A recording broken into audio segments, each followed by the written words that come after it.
네, 오늘 말씀의 제목이 이가봇을 에벤에셀로 바꾼 사무엘이라고 했습니다. 먼저 이 이가봇과 에벤에셀의 그 뜻을 좀 정의가 있어야 될 줄 압니다. 이가봇의 뜻은 하나님의 영광이 이스라엘을 떠났다라는 뜻이고요, 에벤에셀은 하나님이 우리를 여기까지 도우셨다라는 뜻입니다. 하나는 긍정적이고 하나는 부정적인 의미를 담고 있죠. 그런데 이 이가봇과 에벤에셀이라고 하는 말이 어디서 나왔냐면 모두 다 블레셋과의 전쟁과 관계된 말로 나왔습니다. 그렇다면 블레셋과의 전쟁에서 패배했을 때에 당연히 이가봇이 되었겠고요, 이스라엘과 이 블레셋의 전쟁에서 이스라엘이 승리했을 때 에벤에셀이라고 이제 고백했겠죠. 그래서 이 이가봇과 에벤에셀은 이 블레셋과의 전쟁과 아주 밀접한 관계가 있고, 그리고 두 인물이 그 중심선상에 서 있습니다. 이가봇의 중심선상에는 엘리 제사장이 서 있었고요, 그리고 에벤에셀의 중심에는 바로 사무엘이라고 하는 귀한 인물이 서 있게 되는 것이죠. 여러분, 우리 인생에도 이가봇의 때가 있고 또 에벤에셀의 때가 있다는 것입니다. 우리가 패배하고 실수하고 또 실패하고 고난 가운데 있을 이 이가봇의 때가 있고요, 또 어떨 때는 정말 승리하고 감사하고 감격하고 희망적이고 그런 때가 있습니다. 그런데 우리 그리스도인은 이걸 영적으로 해석해야 한다는 것입니다. 분명히 이가봇의 때의 이유는, 그 원인은 하나님이 우리를 떠나셨기 때문이라는 거죠. 그리고 우리가 승리하고 감사하고 하나님께 영광 돌리는 그때는 언제냐? 하나님이 우리와 함께 하실 때라는 것입니다. 그러니까 우리 인생에 지금 이가봇의 때를 보내고 계신 분도 계실 거고, 에벤에셀의 기쁨 속에 계신 분도 분명히 계실 것입니다. 하나님께서 원하시는 것은 우리 원천 성도님들이 에벤에셀의 때를 보내기를 원하신다는 것입니다. 그렇다고 한다면 우리는 이가봇의 원인, 하나님이 우리를 떠나셨기 때문에 당하게 되는 수많은 이런 고통들, 번민들, 이런 것들에서 벗어나는 방법이 무엇이냐? 우리가 반드시 알아야 한다는 것입니다. 그래서 우리 삶에 이 에벤에셀의 때를 만들어 가야 한다 하는 것입니다.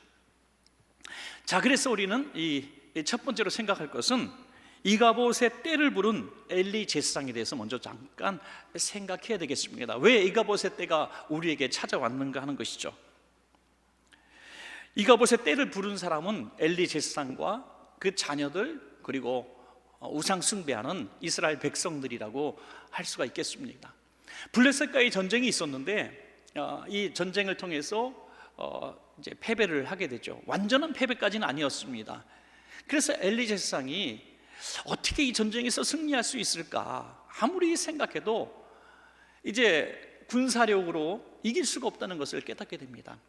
그래서 법궤를 앞세우고 전쟁을 하려고 이제 계획을 하게 되죠.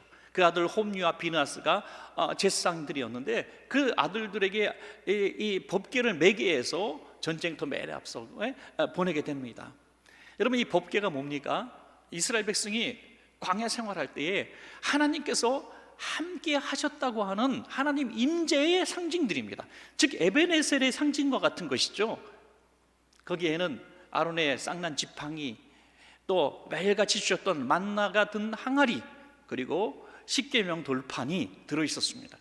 마치 그들은 법궤 안에 있는 이 상징문들을 바라보면서 하나님이 이곳에 계신다라고 생각했을 것입니다.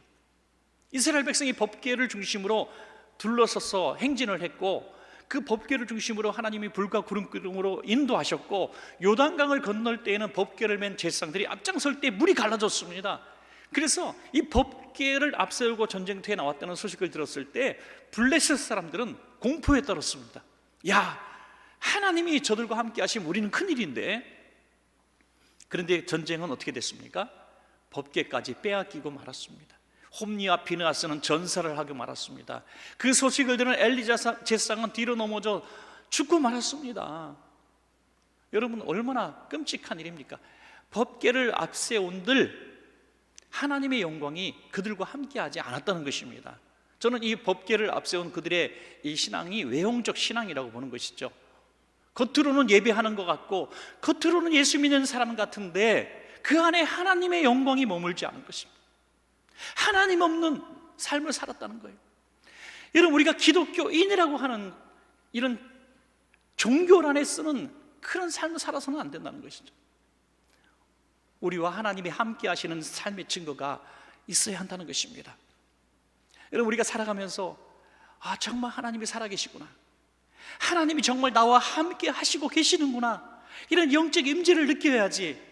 외형적 신앙, 그냥 법궤를 앞세우는 신앙을 가지고 살아간다고 해서 하나님이 함께 하시는 것이 아닙니다. 하나님이 이미 우리를 떠나셨고 우리를 버리셨는데 우리가 아무리 예배하고 아무리 주님 앞에 충성하고 헌신한들 무슨 소용이 있겠습니까? 어떤 분이 그렇게 얘기해요. 나 열심히 교회 다녔습니다. 열심히 교회에서 봉사했습니다. 교회에서 제가 안 한 일이 없습니다. 여러분, 그렇게 따진다면 이단자들은 더 열심히 합니다. 사이비 백성들은 더 열심히 합니다. 그렇지 않습니까? 집도 가정도 사업체도 다 드리고 죽도록 충성합니다. 그러면 그들에게 하나님의 영광이 임하는 겁니까? 그렇지 않습니다. 종교적 열심은 오히려 그들을 망가뜨리는 것을 보게 됩니다. 중요한 것은 하나님이 함께 하시느냐, 함께하지 않으시냐는 것이죠. 우리들의 삶에는 이 종교적 외형주의가 아니라 정말 우리의 삶 가운데 하나님의 영광이 머물기를 소원합니다. 여러분, 영상에서도 보셨습니다만 해외의 그 초라한 교회들, 필리핀의 한 교회도 저희가 세운 교회가 잠깐 나왔었습니다. 아주 오래전에 세운 교회인데요, 그 교회들을 참 가서 예배 드릴 때마다 얼마나 감격적인지 몰라요. 어떤 주일학교 학생이 옆자리에서 같이 예배 드렸는데 손이 없더라고요. 이렇게 어린아이가, 여자 소녀가 어떤 사고를 당했는지 손이 없는데도 박수를 치려고 이렇게. 자, 농어촌 시골을 가면은 교인들 6명, 7명, 매년 우리가 농어촌 선교를 갈 때마다 그 여수 앞바다, 그 개도, 또 오랑리 이런 곳에 갈 때마다 참 울컥울컥할 때가 많습니다. 거기서 30년 동안 그 어린아이들 무태, 목포나 여수에 다 보내놓고 30년 동안 거기서 할머니, 할아버지들 10명, 7명 모시고 30년 동안 목회하는 거예요. 여러분, 그곳에 초라한 그런 모습이라 할지라도 그곳에 하나님이 임재하실 때에 그것이 하나님의 성전이 되는 것입니다. 여러분, 아무리 크고 화려한 성전을 지으면 못합니까? 하나님의 영광이 우리에게서 떠나시면 우리는 껍데기뿐인 법궤의 예배가 될 수밖에 없는 것이죠. 오늘 우리는 그렇게 간절하게 기도해야 합니다. 하나님, 우리 원천교회에서 모든 예배 가운데, 성도님들의 삶 가운데 하나님 이가봇이 일어나지 않기를, 또 에베네셀의 영광이 임하기를 우리가 기도해야 될 줄로 믿습니다. 이 법궤를 앞세운 전쟁에서 패배했을 때에 이 홈리와 비느하스가 전사를 하고 엘리가 죽었을 때 마침 이 비느하스의 아내, 다시 말해서 엘리 제사장의 며느리가 아기를 낳게 되죠.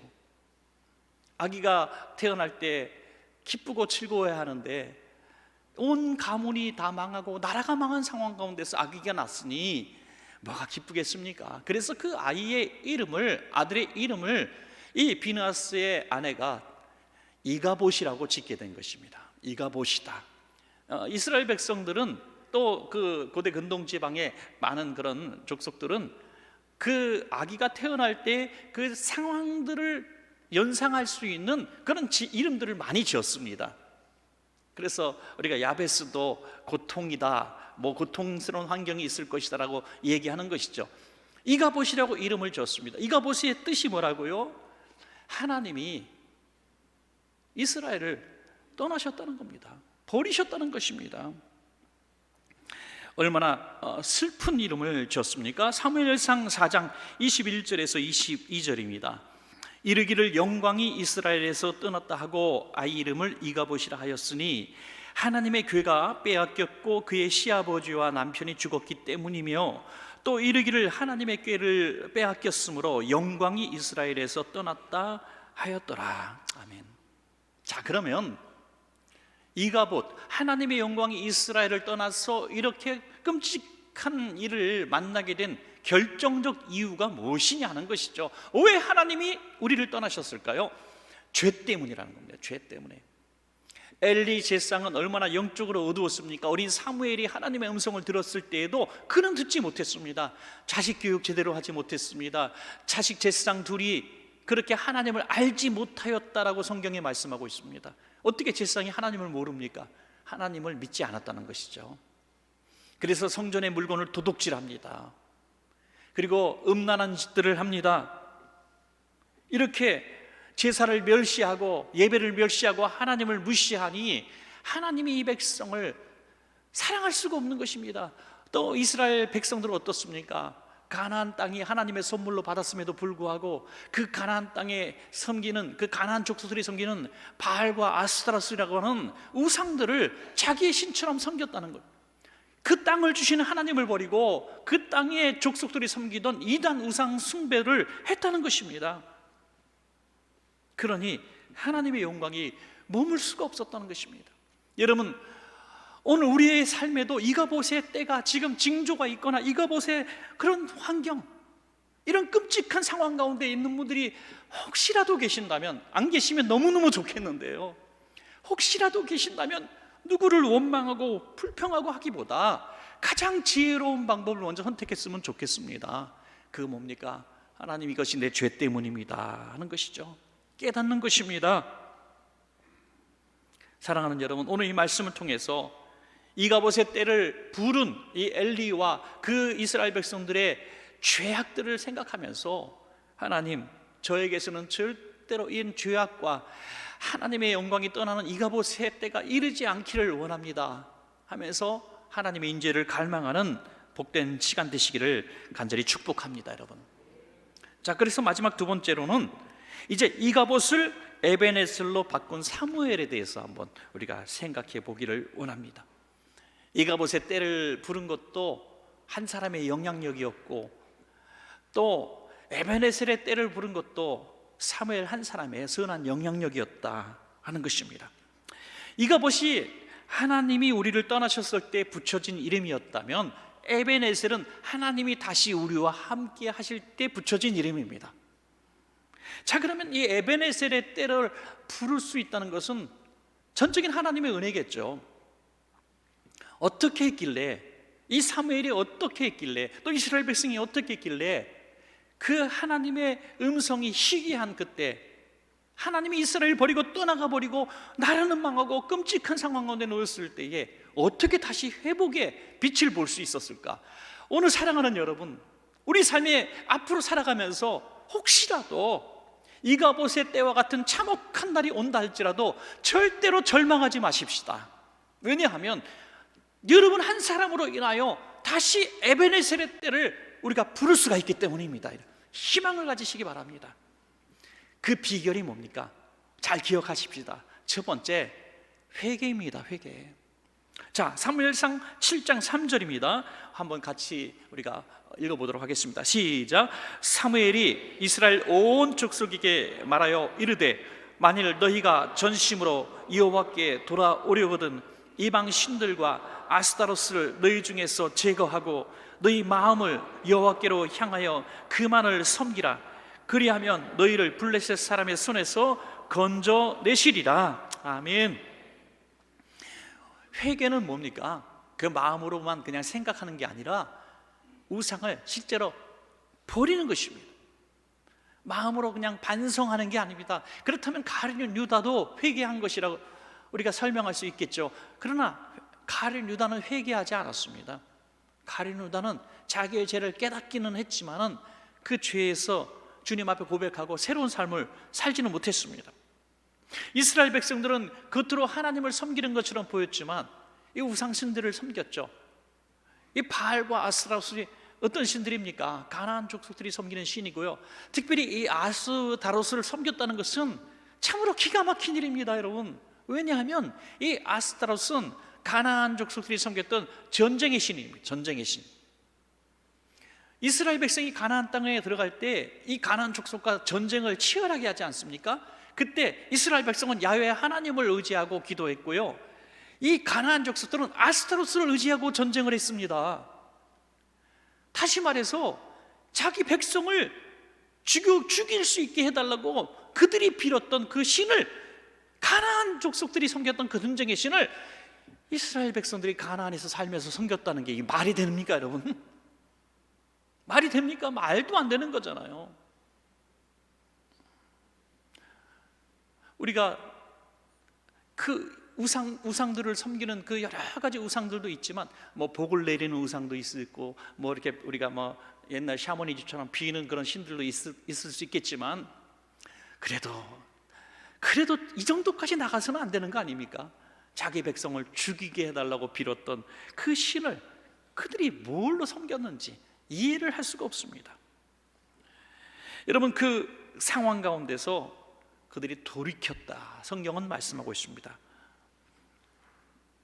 그 모든 신들을 버리고 하나님, 우리가 잘못했습니다, 우리가 하나님께로 돌아옵니다 하고 회개했다는 것입니다. 여러분, 성소와 지성소를 가로막고 있었던 휘장이 언제 찢어졌습니까? 바로 예수님께서 우리의 죄를 대속하시고 십자가에 죽으실 때에 그 순간에 휘장이 찢어졌습니다. 그때 다시 하나님의 영광을 볼 수가 있었던 것입니다. 저와 여러분의 삶 가운데에 하나님의 영광이 전혀 보이지 않고 하나님의 음성을 들었던 기억이 마치 아주 오랜 빛바랜 추억처럼 생각하는 분들이 계십니까? 나 청년 때 그래도 열심히 기도했는데, 내가 처음 집사님 직분 받았을 때는 그래도 참 하나님 살아계심을 내가 체험하며 살았는데, 지금은 정말 하나님이 살아계신지, 나를 사랑하시는지, 지금 내 삶 가운데 하나님이 함께 하시는지 정말 암흑 같고 어둡고 의심이 가득한 삶을 살아서는 되겠습니까, 여러분? 그 모든 이유에 뭐 수만 가지 이유를 붙일 수 있겠지만, 가장 첫 번째로 우리가 풀어야 될 문제는 하나님, 제가 죄인입니다 라는 고백입니다. 믿으시기 바랍니다, 여러분. 회개 없는 하나님의 임재는 없습니다. 하나님은 거룩하신 하나님이시기 때문에 우리가 회개하고 우리 마음을 비워낼 때, 예수의 피로 비워낼 때에야 비로소 하나님의 영광이 임하시는 것입니다. 영적으로 어둡고 답답하시고 그러나 하나님의 임재를 갈망하고 계시는 우리의 마음이 있다면, 오늘 여러분 꼭 기억하시고, 가장 첫 번째 열쇠, 하나님, 제가 죄인입니다 하고 악한 데서 돌이키는 것입니다, 여러분. 두 번째는 온전한 예배인 것입니다, 여러분. 예배입니다. 회개한 이후에 그들은 사무엘의 명령에 따라서 미스바 대성회를 열게 되죠. 큰 집회를 이제 열게 됩니다. 여러분, 순서를 잘 아셔야 합니다. 그들이 그 죄악을 가지고 그대로 온 것이 아닙니다. 회개한 이후에 예배에 참석합니다. 이스라엘 백성이 왜 법궤를 빼앗깁니까? 회개하지 않고 법궤를 앞세웠기 때문에 법궤를 빼앗겼습니다. 참패를 당했습니다. 만약 그들이 회개하고 하나님밖에 없습니다 했으면 하나님이 승리를 주셨을 것입니다. 그러나 그들은 이제 회개했습니다. 회개하고 예배의 자리로 모였습니다. 하나님, 살려주십시오. 이 나라가 죽게 되었습니다. 망하게 되었습니다. 하나님밖에 없습니다. 이게 진정한 예배가 된 것입니다. 여러분, 우리 진정한 예배가 뭡니까? 하나님, 당신밖에 없습니다 하는 것이 예배입니다, 여러분.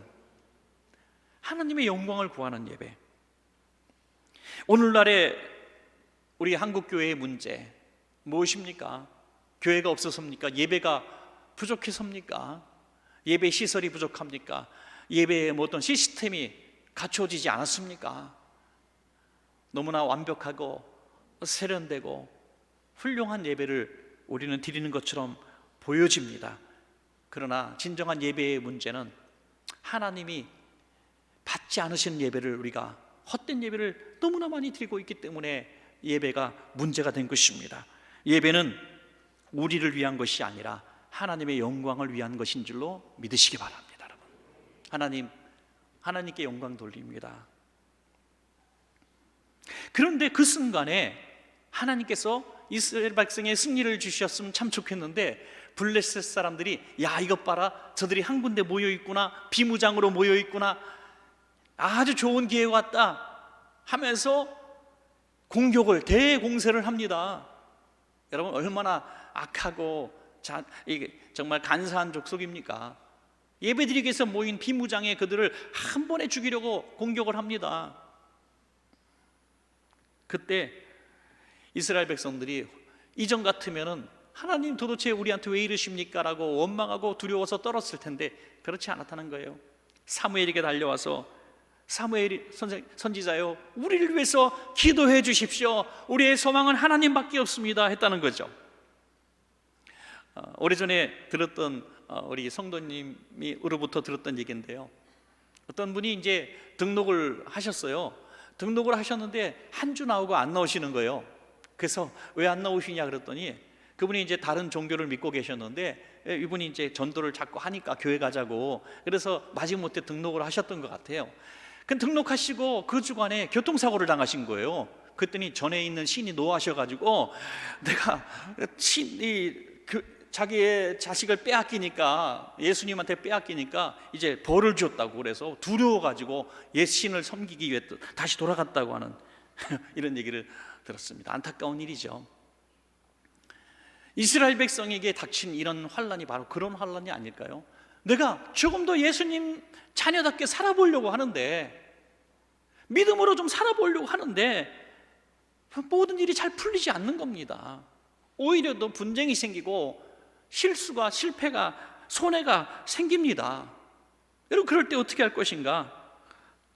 하나님 앞에 기도하여 우리의 믿음을 보일 때에 하나님의 임재하심이 있게 된다는 거죠. 사무엘상 7장 8절에서 9절입니다. 이스라엘 자손이 사무엘에게 이르되 당신은 우리를 위하여 우리 하나님 여호와께 쉬지 말고 부르짖어 우리를 블레셋 사람들의 손에서 구원하시게 하소서 하니, 사무엘이 젖먹는 어린 양 하나를 가져다가 온전한 번제를 여호와께 드리고 이스라엘을 위하여 여호와께 부르짖음에 여호와께서 응답하셨더라 했습니다. 아멘.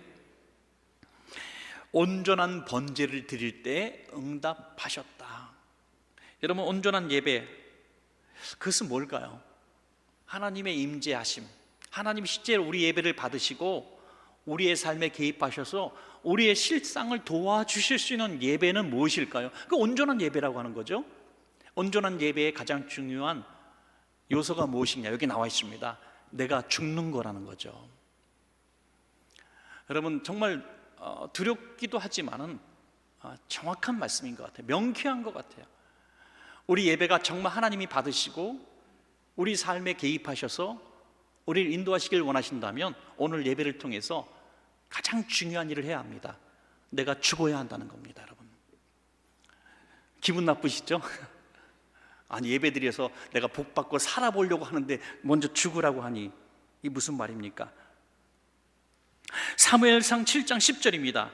사무엘이 번제를 드릴 때에 블레셋 사람이 이스라엘과 싸우려고 가까이 오매 그날에 여호와께서 블레셋 사람에게 큰 우레를 발하여 그들을 어지럽게 하시니 그들이 이스라엘 앞에서 패하니라. 아멘. 내가 제물이 되니까 하나님이 우리의 제물을 받으시고 우리를 받으시고 승리를 주셨다는 거예요.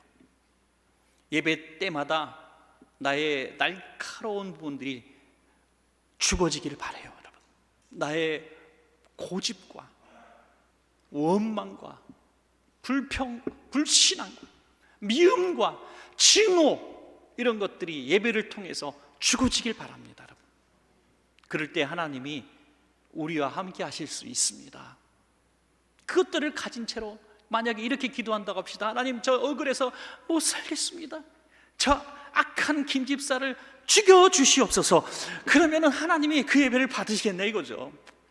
그런데 이 한국교회 수많은 안타까운 교회 현실입니다. 저 원수를 죽여주시옵소서. 자기만 의인인 것처럼 자기가 살려고 몸부림치는 그런 기도, 헛된 예배를 드리고 있습니다. 그러니 하나님의 영광이 교회를 떠나시는 것입니다. 만약에 다시 회개운동이 일어나서 하나님, 제 잘못입니다, 제가 죽겠습니다 하면서 내가 제물이 되어질 때에 하나님의 영광이 한국교회를 덮을 줄로 믿습니다. 여러분, 우리 교회 집회 오셨던 유재명 목사님이란 분의 책을 제가 또 며칠 전에 이렇게 읽다가 참 감동받은 한 부분이 있었습니다. 정말 목회도 참 안 되고 교회 안에 사고가 계속 일어났습니다. 교회 안에서 성도님들이 사고로 목숨을 잃기도 하고 건축 중에 손해를 많이 봤습니다. 그런 곤란한 상황 가운데서 아내마저 결핵에 걸려서 송장처럼 누워 있게 됩니다. 송장처럼 누워 있었다. 아무 일도 못했답니다. 아내로서 어머니로서 어떤 일도 하지 못하고 누워만 있었으니 교회도 엉망이고 집도 엉망진창이 되어버렸습니다. 정말 살고 싶지 않았답니다. 죽고 싶었답니다. 그래도 교회 나가려고 이제 일어나서 세수를 하고 계시는데 막 이제 비누칠하고 면도도 하고 막 이러잖아요.